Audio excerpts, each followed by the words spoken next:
Men To'xtamurodov Rustam. Mana shu Amirliklarning Yo'rg'at-Voloqni asrash markazida bugungi kunda menejer lavozimida faoliyat olib boryapman.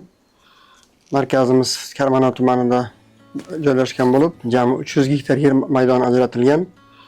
Markaz tashkil bo'lishida O'zbekiston hukumatı va Dubay Amirligi vitse-prezidenti hokimi Shayx Muhammad bin Roshid Al Maktum janoblarining tashabbuslari bilan hamkorlikda 2008-yil tashkil topgan. Markazimizning asosiy faoliyati O'zbekiston va xalqaro qiziq kitobga kiritilgan yo'rg'at-voloq qushini ko'paytirib, uni yovvoyi tabiatga uchirish, ya'ni yovvoyi tabiatdagi populyatsiyasini oshirish asosiy maqsad bo'lib hisoblanadi. Markazimizda bugungi kunda jami 110 dan ortiq doimiy ishchi va 100 dan ortiq mavsumiy ishchilar faoliyat olib bormoqdalar. Markaz faoliyatidan boshidan to bugungi kungacha jami 33 mingdan ortiq yo'rg'at-voloq tabiatga, yovvoyi tabiatga uchirish muvaffaq bo'ldik. Har yili shunda nechtadan yo'rg'at-voloq uchiriladi tabiatga? Bizda oxirgi mana 5 yilda yiliga 5 mingdan ortiq qush tabiatga uchirilmoqda. Navoiyda yetishtiriladigan yo'rg'at-voloqlarni boshqa tuvaloqlardan nima farqi bor? Endi nima uchun aynan Navoiy viloyati tanlangan degan savolga javob beradigan bo'lsak, biz masalan hozirgi joylashib turgan hududimiz ham aslida yo'rg'at-voloqni migratsiya qilish yo'lidamiz. Ya'ni migratsiya jarayonida mana shu hududlardan taxminan qushlar issiq o'lkalarga, Afg'oniston, Eron, Pokiston davlatlariga uchib ketishadi.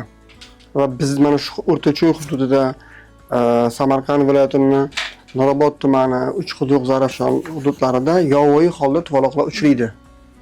Va eng qiziq jihati shuki, uchirilgan yovvoyi tabiatga uchirilgan qushlar boshqa tabiatdagi yovvoyi qushlar bilan birgalikda migratsiya qilib, yana o'sha uchirilgan hududga qaytib kelib tuxum qo'yishi bu o'sha sun'iy yo'ldosh orqali o'rnatilgan maxsus GPS datchiklarimiz orqali analiz monitoring qilinganda shu narsa aniqlangan. Mana baribir qo'lda yetishtiriladigan o'sha qushlar hisoblanadi, ya'ni bevosita insonning aralashuvi bilan ularni ochiq tabiatga qo'yib yuborganda yo'qotishlar, qay darajada yo'qotishlar bo'lishi mumkin? Biz bu yo'rg'at-voloqni ko'paytirish va uni tabiatga uchirish jarayoni shunchalik yo'lga qo'yilganki, ya'ni xorijiy mutaxassislar avvalida jalb qilingan holda, o'sha xorij tajribasini qo'llagan holda biz tabiatga uchiradigan qushlarni yovvoyi tabiatda uchiradiganlar bilan deyarli farqi qolmaydi. Chunki ularga o'shanaqa tabiatga uchirgandan keyingi moslashuv davriga tayyorgarlik ko'riladi. Asosiy yo'qotish bu yerda o'sha migratsiya jarayonidagi boshqa davlatlardagi ovlanish noqonuniy va yo'ldagi yo'qotishlar hisobiga 40-50% miqdoridagisi yo'qotishlarga duch keladi. Hozir mana o'zimiz shu markazda aylanib ko'rdik. Bu yerda ishchilarning soni asosan mahalliy ishchilar ekanda. Nima uchun mana shu yerda ishchilarga shuncha pul sarflab mutaxassis darajasida tayyorlanadi? Undan ko'ra tayyor mutaxassisni olib kelib ishlatish oson emasmi? Endi bilasizmi, bu yo'rg'at-voloqni ko'paytirishda asosiy maqsadi avvali aytganimizdek nodavlat notijorat tashkilot sifatida ro'yxatga olinganligimiz, maqsadimiz, fikrimiz, ya'ni tabiatga qandaydir ma'noda o'z hissamizni qo'shish, ya'ni bioxilma-xillikni o'sha qiziq kitobga kiritilgan qushlarni ko'paytirish. Lekin bu bilan parallel ravishda yana bir maqsad bor ediki, avval birinchi bo'lib mahalliy aholini ishga olib, ularni tayyorlab, chunki mahalliy aholidek qalban mehr berib qaraydigan baribir topilmaydi. Chetdan kelgan odam baribir o'zini ona yurtidagi, o'zini hududidagi chalik mehr e'tibor ko'rsatolmaydi. Chunki biz zavod, fabrika emas, biz tirik jon bilan ishlaydigan tashkilotmiz. Bunga baribir inson faktori, ya'ni insonning kayfiyati ta'sir qiladigan soha. Ishchilarimiz mana shu 10 kilometr yonimizda bir qishloq bor. O'sha qishloqda deyarli hamma mehnatga layoqatli aholisi bizda ish bilan ta'minlangan. Bizni xursand qiladigan jihati shuki, mana shu aholini ish bilan ta'minlanganligi, ularga ingliz tili, kompyuter fanlari sirlari o'rgatilganligi, mana shu qanchalik ekologiyaga, atrof muhitga oddiy chiqindi tashlash bo'ladimi, suvni ehtiyoj qilish va hokazo hamohang ravishda shu narsa hammasi ish jarayonida o'rgatilib borilib, o'sha odamlarimizda shunaqa ong o'sha allaqachon shakllanib bo'lgan. Bu bizni xursand qiladigan jihati shu. Mayli u yo'rg'atvoqni ko'paygani, tabiatga uchgani bir tomon, lekin bu yerdagi jamoa bo'lib ishlagan o'zingiz ko'rdingiz. Bu yerdagi jamoa, ahillik, bitta qishloqdan kelib ishlab bir birgalikda suhbatlashib ko'ngilchog'lik qilish, bu shuni ko'rib turish, shularni guvohi bo'lish, bu ham katta natija deb hisoblaymiz. Ularga qanday sharoit yaratilib berilgan? Xodimlarimiz har kuni ertalab uyidan maxsus avtobuslarimiz olib keladi. Ularga maxsus kiyim-boshlar bilan ta'minlangan. Ertalabki nonushta, tushlik bilan ta'minlangan. Va yana ish tugagandan keyin yana o'sha avtobusda uylariga olib borib qo'yish yo'lga qo'yilgan. Yana bitta savolim, mana bu yerda intervyu olganimizda, aynan Nazokat degan qizingizdan intervyu olganimizda urug'lantirish bo'limida ishlar ekanlar va ancha yildan beri shu yerda ishlayman deydilar. Bu yerda asosiy masalan ingliz tiliga o'rgatish, haydovchilikka guvohnomasini olish uchun, haydovchilik pravasini olish uchun o'qigan ekanlar. Yana birinchi yordam ko'rsatish nimasini o'qigan ekanlar va ularga har kuni ish kunimizdan 2-3 soat ajratildi deyilyapti-da. Boshqa masalan ish beruvchi bo'lganda to'liq shu 8 soatlik ishdan foydalanishgan bo'lar edi-da. Nima uchun masalan ishdan kesilgan holda, lekin ularning haqqi to'liq to'langan holda bu ish amalga oshiriladi? Endi boya aytganimdek, chet el mutaxassislari jahon tajribasini qo'llagan holda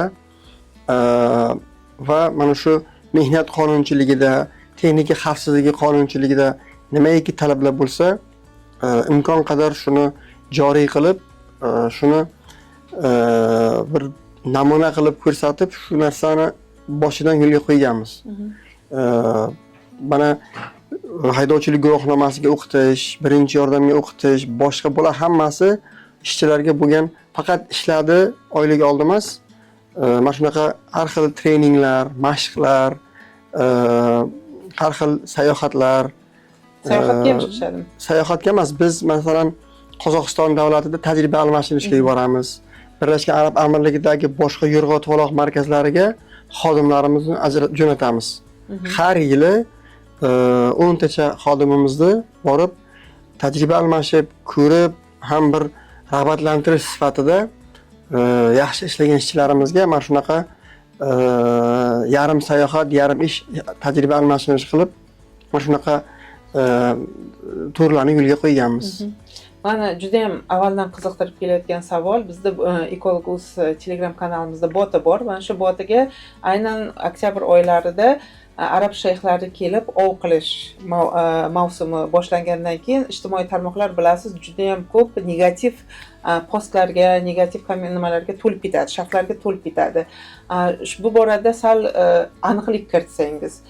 Chunki ular mana bu yerda markaz tashkil qilib, o'sha yo'rg'atvoqni ko'paytiryapti va tabiatimizga qo'yib yuborishyapti-da. Kelib ov qilish jarayonida ularga nima naf bu narsa? Ta'kidlab o'tdikki, bu markazning asosiy tashabbuskori Birlashgan Arab Amirligi vitse-prezidenti Shayx Muhammad bin Rashid Al Maktum janoblari bo'lganligi, to'liq moliyalashtirayotganligi va aynan siz aytayotgan oktyabr oylaridagi ov jarayoni ham shu Birlashgan Arab Amirligi hukumat darajasidagi yuqori mansabdor shaxslarning kelib O'zbekiston hududida ov qilishi kuzatiladi.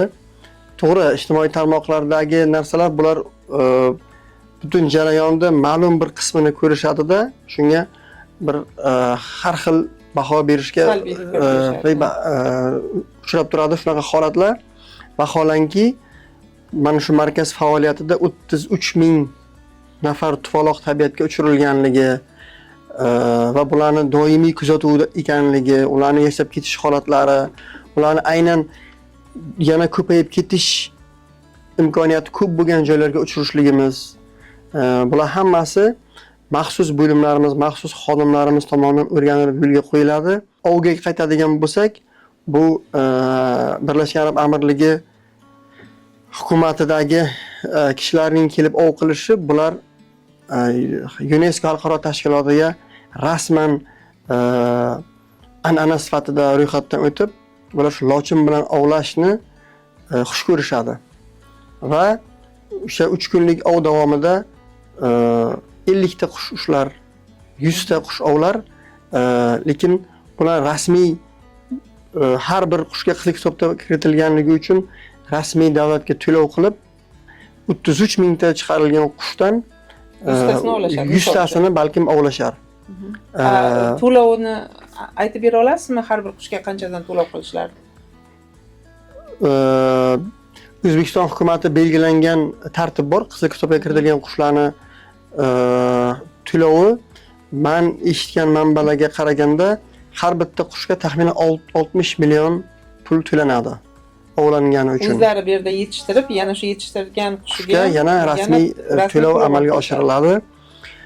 Gap bu to'lovda emas, gap o'sha nisbatda va hech qanaqa salbiy, negativ fikrlashga hech qanaqa asos yo'qligi.